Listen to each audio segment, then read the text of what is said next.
If you're someone who uses the Microsoft Word grammar checker, you may have noticed that if you start a sentence with and or but, you get a little green squiggly line under the and or but. Is there really something wrong with starting a sentence that way?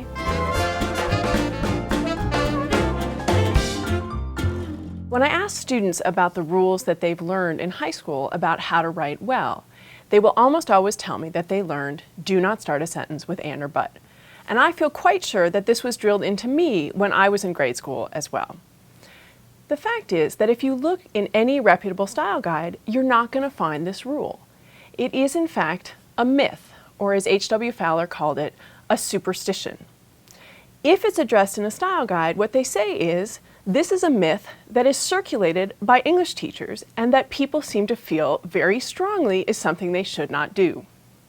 The Merriam-Webster Dictionary of English Usage notes that the idea that you shouldn't start a sentence with and or but may go back to efforts by teachers to make sure that students aren't stringing together sentences or clauses with lots and lots of ands.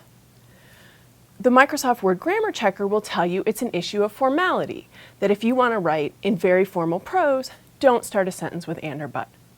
Of course, if you look at published formal prose, you will see lots of sentences that start with and or but. My advice would be, certainly don't overuse this. If you're going to use and or but at the beginning of a sentence, use it sparingly. And if you're starting paragraphs with and or but, you might want to think about that because you're sending a mixed message. A new paragraph says, this is a new idea. The and or but says, this follows directly on what I was just saying. But I'm here to tell you as an English professor, as a linguist, and as a copy editor, that it is a myth that you cannot start a sentence with and or but, and you are welcome to do so if it helps your prose.